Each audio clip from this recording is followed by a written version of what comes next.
You're watching Homeworthy, where we believe every home has a story. Like and subscribe for more. Hi, I'm Nathan. Welcome to my Upper East Side apartment. Come on in.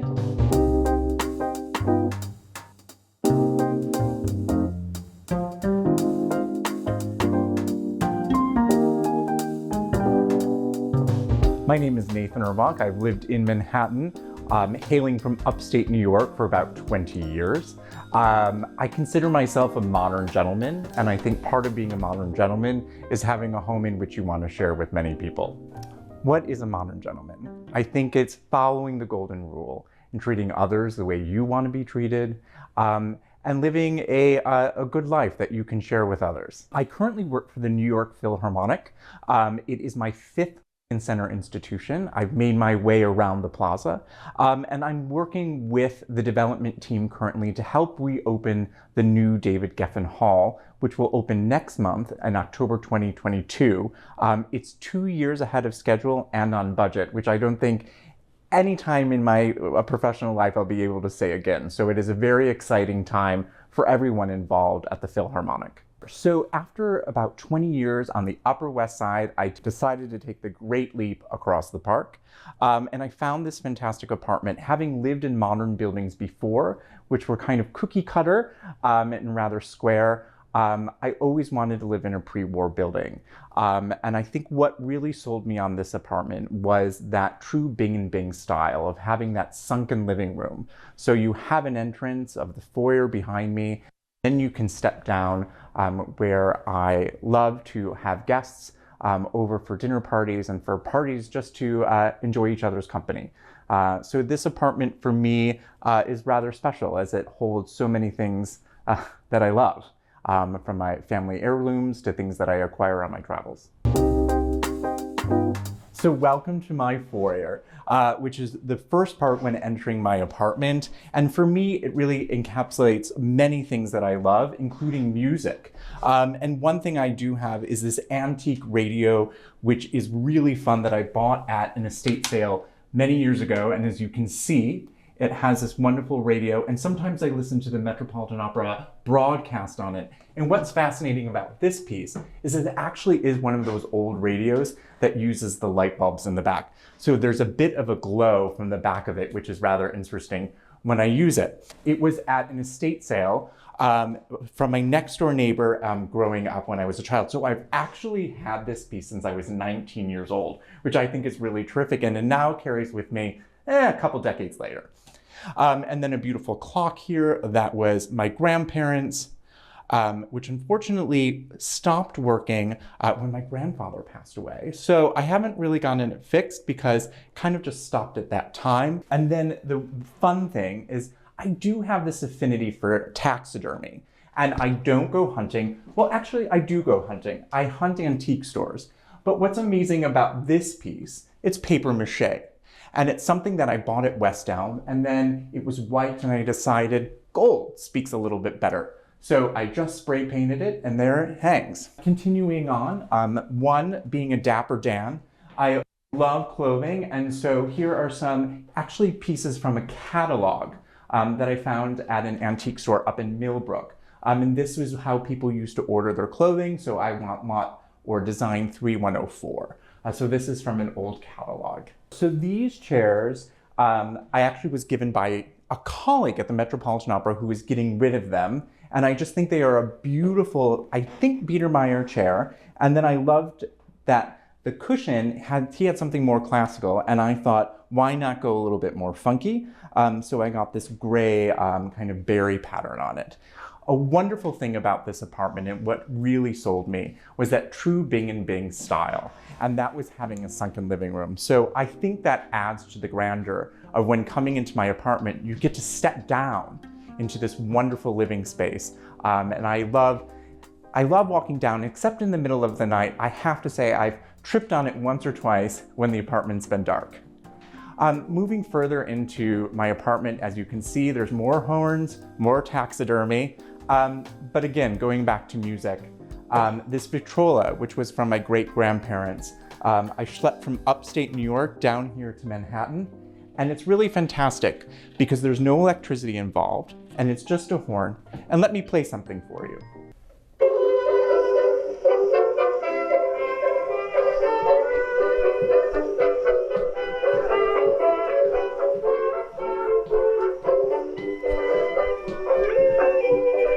I think this is apropos for this apartment to have something from the 1920s, a little vintage in a 1930s apartment.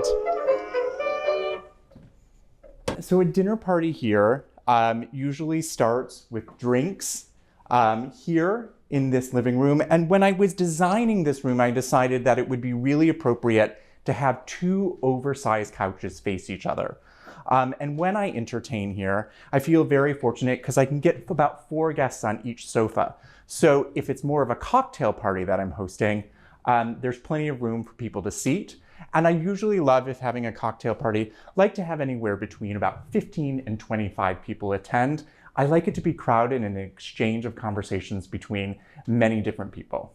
In this apartment, I noticed that I had a really long and large wall.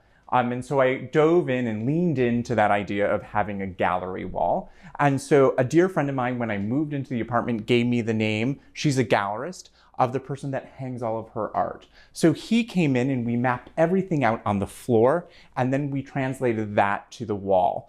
And just a couple favorite pieces of mine is a recent acquisition that I got in London. Charlie Billingham is a fantastic artist, and he really takes that kind of, again, this is a nod, I think, to Mozart and this beautiful print that he's done. I also have this wonderful picture of the Queen Mother, which is in a black and white, and then the color of her hat was added by watercolor. And that was given to me by my neighbor. And then above is a picture of Niagara Falls, the town next to me, and my great-grandfather took that picture. And then going again to fashion, some renderings from a ballet given to me by a friend, and just some other wonderful pieces that I've collected through the years. This is a wonderful gift that I received from my college graduation. It says, "To Nathan, Aloha Bette Midler." And so I've had that for a number of decades, and I love looking at it. This was at the Museum of Modern Art, and it's actually a coat hanger. But I loved it so much because I wanted that touch of a modern in this apartment. And I also thought, juxtaposed against the navy, the yellow really stands out. So when anyone's in this space, they know they're welcome. So I also love keeping myself busy by needlepointing. And this was my first needlepoint project that I ever did. And so I had to mount it and frame it. I think my style is, I kind of love that time of night where after dinner you can sit and relax. I have bourbon on the table. So for me, it's that kind of Ralph Lauren polo lounge idea, something quiet and subdued, especially in my living room area and in my dining room. There's a lot of things that I enjoy, so I love being surrounded by all the things that I've acquired, and I like to display them. I don't think fine things should be put away in cabinets, but instead they should really be enjoyed. What is my favorite thing about this apartment? I would have to say the space, and then I have 4 walk-in closets. And do you use all those walk-in closets? Absolutely. I love clothes, so I have a closet for all my suits, I have a shoe closet, and then naturally all my linens and coat closets, and I can store quite a bit in there, so it's fantastic. So this table is an heirloom from my great-grandparents, and I recently brought it to New York. And I think when having guests, you don't want to have all your drinks at a bar or someone serving them. You want them to be able to reach for it. So whenever I'm hosting, I do have this display of different bourbons out so people can grab and make themselves at home. And I think that's very important when hosting, that people feel comfortable. And also, you can't have a party without a great martini. And so if I have a small group of people, I always say, let's play with my martini set. We fill the pitcher up and we have a great time. So as I mentioned, family and having heirlooms has been very important to me, and especially in the way I've decorated my apartment. When I was a child, I used to sit on this Hitchcock bench in front of this drop leaf dining room table in my grandmother's home when we would have family meals. So for me to have the two together is really terrific as I have my home. A lot of my items that I currently live and adore actually come from family members, from deceased grandparents or great-grandparents, or from things that people have given me over the years. As a fundraiser in New York, I've had the opportunity to work on many wonderful capital campaigns and projects with different organizations, and some of the organizations, as a parting gift, have given me some art or posters, like the poster to my left. And on my table, I have something from the America-Israel Cultural Center that I worked with. So I incorporate all those art pieces to remember those great projects that I worked on. What do you love most about New York City? There's always a subway coming into a station, and it's up to you whether or not to be on it, because it's going someplace. And so there's endless opportunities, morning, noon, night, and late at night. So I love hosting dinners, and I'm very fortunate in a New York apartment to have a dining room space. And I've taken this, stepping up into the other part of my apartment from the living room, and I've created this wonderful dining room area. For me, it's very important to have a circle table so that everyone can see each other and face each other and enjoy conversation and a good time. So when I host, because it's rather a small table and tight, I like to plate each course in the kitchen, bring it out to continue the conversation and have a relaxing, good time. And then finally, to move into the living room for digestives. The glasses on the table and the silver all, again, represent family to me. So the glasses here were my grandparents' wedding gift when they were married.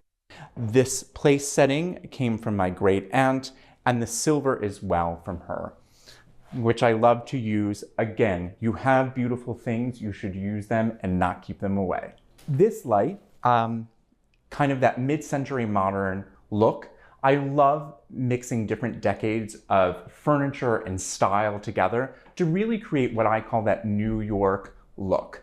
And the chairs are a bit modern, juxtaposed against some of the more classically designed chairs in the entryway. So this is a great Regency clock. It's known as a Pullman clock. And there's a secret little compartment in here. The clock isn't working at the moment, but the story behind this is fantastic. I saw this at an auction at Stairs Gallery in Hudson, New York, and I decided I had to have it. So I got in my car, quick to make it to the auction, and I got a speeding ticket. So this beautiful clock that I won on the auction block actually cost me double because I was going 80 in a 50. It is surrounded by these two wonderful sconces that if you're a true New Yorker and you want a good find, you go to Housing Works. And they're these beautiful, just with the lion head and the different chains, I just think are really beautiful and add some really nice light to this side of the room. I think in New York, when looking for a rental apartment or buying an apartment, but for me, renting an apartment, I wanted to feel home. So spending that little extra time and investment of painting the walls, getting drapes or blinds for the windows, and really making it feel like it's an extension of you is important, and really creating that home for yourself, for your sanctuary in the city. So spending the extra time and maybe a little bit more cash can make you and your life a little bit more warming in your home. As you notice, it's men working, or working men. Welcome to my kitchen, a mighty but small room. Come on in. I love to cook, especially as I host. So I use all this space. I take this block and I can have extra counter space over my sink, and then use it over here for plating, and always having extra plates at the ready to grab. But sometimes in New York, we don't always have the time to cook that 2-course or 3-course meal. So one trick that I love is serving Chinese food. You just have to have the right plateware to do so. So I buy the Chinese food, have it delivered before anyone arrives. I decant it in a beautiful chafing dish here. And then I have these fantastic porcelain Chinese box-inspired dishes. And people can walk around the apartment and eat their favorite lo mein or my favorite General Tso chicken. These plates, again, come from Housing Works. I grabbed them, and then a man next to me said, "But those are mine." And I said, "They're in my hands, so they're mine." What has inspired this apartment? I don't think it's a who. I think it's a where. I've had so many opportunities to travel around the world and see so many beautiful homes and so many beautiful palaces. And for me, taking little elements from wherever I've been and whatever I've seen and incorporating them in my home really is my design inspiration. So I do have a feeling that my apartment has that kind of old gentleman's club inspiration, with the dark navy walls and the dim lits and the lights over the pictures and candles and dim lighting really makes that club-like feel. Also, a steady supply of bourbon. I usually don't have strangers in my bedroom, but welcome. In the other part of my apartment, I have a lot of things. So in my bedroom, I chose to keep it rather simple. So I have this 4-post stainless steel bed and really left the bedding rather simple and neutral colors. I really love my 4-poster stainless steel bed. I think it adds a bit of grandeur to the room, but it's also very simple. The lines are very square and it makes for a dramatic effect, yet rather simple. And of course, another great vintage poster of the time from a different musical piece. So I have As Anyone Must Reach in the morning for your watch or your phone. And so I have these two very kind of ornate side tables and keep some pictures and mementos by them, some family Bibles from my grandparents as well. But I also use this space for exercising as I have this mirror, and in the morning it's a great place to check myself out. And it's a lot of fun. And I think I'm very fortunate in New York to have my own kind of sanctuary space, including having a couch in my room. Given the size of this room, I thought it was appropriate to have this, and I have a TV here, so I can roll out of bed on a hungover morning and watch TV here in my room, not going that far. So I think the trick in decorating is always remembering that there's a high and that there's a low. The same could be said in fashion and when dressing oneself. So a little trick, always check Amazon. These beautiful tables that look like they're antiques actually just was a deal on Amazon and delivered right to my door. So whenever you go traveling and whenever you're in a nice hotel, don't forget to grab the hotel slippers. Grab a couple pairs, because if you ever have someone maybe that isn't a stranger in your bedroom, they might need a pair of slippers in the morning. And so I always have one at the ready. For yourself. For myself, of course. What is home? I think that's such an interesting question because there are some people that don't have a home or they consider a home something different, whether that's a yurt or it's an apartment or it's a mansion. For me, home is someplace where I like to come to and I feel safe and secure and where I can relax and just unwind and have a glass of bourbon or a glass of wine with friends. Thanks for watching. For more home-worthy content, be sure to like and subscribe.